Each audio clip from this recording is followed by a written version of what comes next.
Bonjour et bienvenue dans cette nouvelle vidéo dans laquelle on va évoquer un sujet qui m'intéresse depuis quelques années. Et ce sujet, c'est le prix unique du livre en Europe et en particulier en France. Et la question, c'est se demander si aujourd'hui, en 2024 et bientôt 2025, on n'est pas arrivé à un modèle à bout de souffle. Donc ma thèse aujourd'hui dans cette vidéo, c'est déjà de vous expliquer ce que c'est que le prix unique du livre, parce que je pense que tout le monde ne le sait pas, et puis montrer ses avantages, pourquoi ça a été mis en place, et aujourd'hui peut-être pourquoi ce modèle est arrivé un peu à bout de souffle et présente des limites qui seraient bon de discuter. Alors tout d'abord, on va s'intéresser au prix unique du livre. Alors le prix unique, pour simplifier grandement, c'est le fait que chaque livre a le même prix que vous l'achetiez sur internet, dans une librairie ou chez un distributeur comme dans votre supermarché, vous savez, il y a des rayons livres. Alors Wikipédia nous dit que le prix unique du livre, c'est une forme de contrôle vertical du prix de vente, de détail des livres par l'éditeur. Donc c'est l'éditeur qui fixe le prix de son livre. En France, c'est une loi qui a été votée en 1981, qu'on appelle aujourd'hui la loi Lang, du nom de Jack Lang, donc alors ministre, qui a mis en place ce contrôle des prix des livres en France. Donc il faut savoir que la France n'est pas le seul pays à avoir mis en place un contrôle du prix des livres, puisqu'il y a également l'Allemagne, l'Argentine, l'Autriche ou la Corée du Sud, et que des pays l'ont refusé également, bien que ça ait été évoqué, comme la Suisse ou l'Australie, qui a eu ça mais qui l'a supprimé en 1972. L'Irlande l'a supprimé en 1995, tout comme le Royaume-Uni.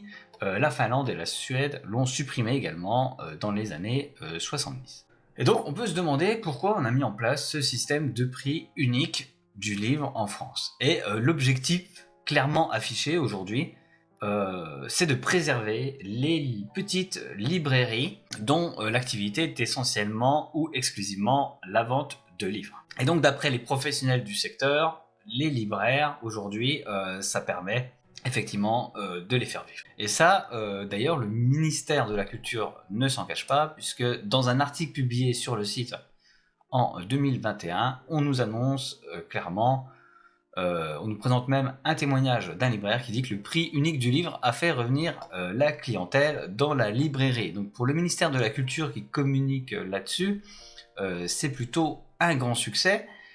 Ceci dit, on peut s'interroger sur justement le rôle du ministère de la Culture là-dedans.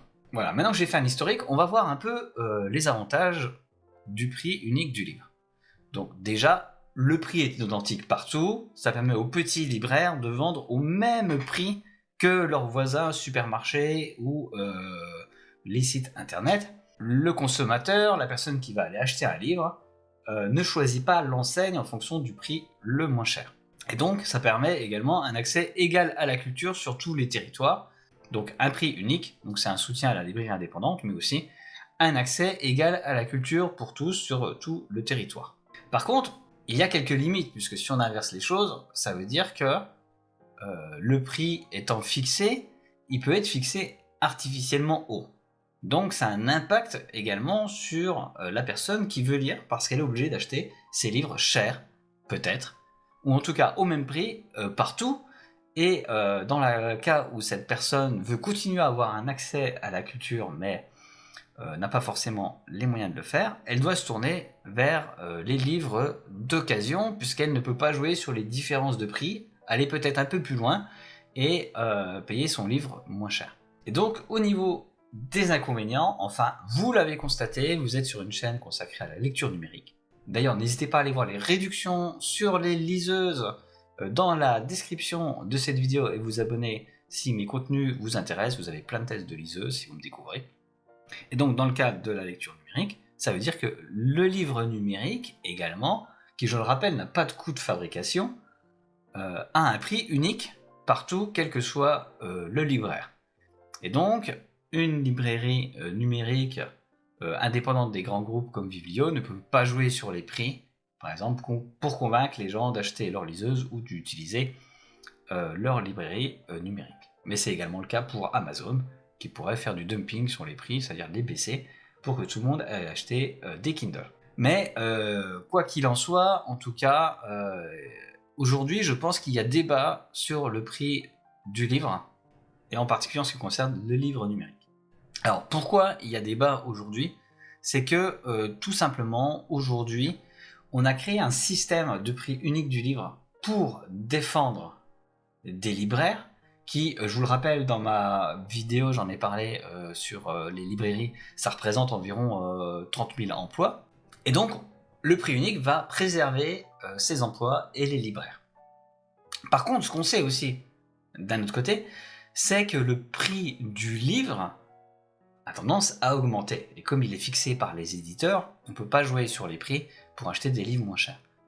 Et donc l'accès à la culture, qui est une des missions du ministère de la Culture, devient en ce qui concerne la lecture de plus en plus cher pour tout le monde. Et aujourd'hui, dans la balance, on a également un problème récurrent depuis des années, c'est que les Français, les jeunes Français, maîtrisent de moins en moins bien la lecture, c'est-à-dire que le niveau de lecture baisse, les gens lisent moins, comprennent moins les textes, etc. Et ça se manifeste surtout, enfin, on le découvre quand les enfants arrivent au collège. Et donc, ça représente quand même 12 millions d'élèves en France qui fréquentent les écoles, les collèges et les lycées. Donc on fait peser 30 000 personnes d'un côté et de l'autre côté 12 millions d'élèves, de collégiens, etc. Et d'écoliers qui, eux, ont peut-être envie de lire mais ne peuvent pas. Parce que aujourd'hui, un manga ça coûte 8 €, un manga papier, un manga numérique ça coûte 6 €. Une sortie, un nouveau livre, il y en a pour entre 14 et 25 €. Voilà. Et il est impossible, à moins d'attendre un livre papier d'occasion, de l'acheter moins cher.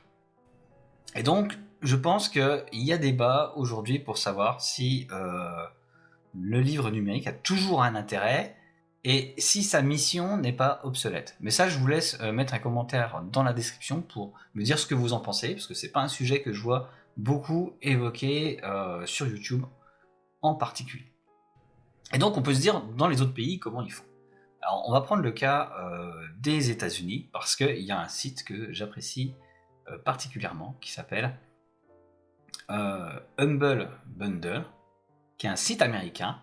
Et aux États-Unis, il n'y a pas de prix unique du livre, c'est-à-dire que les éditeurs, ils peuvent choisir de vendre, enfin les éditeurs et les distributeurs, ils peuvent choisir de vendre moins cher un livre, par exemple en supermarché, et de le proposer un peu plus cher en librairie. Enfin, chacun peut fixer ses prix.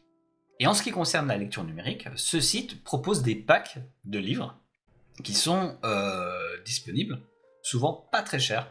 Et il n'est pas rare de pouvoir acheter 2 ou 3 ou 4 livres pour seulement 1 €. Et je le fais parce que j'ai la chance de pouvoir lire en anglais.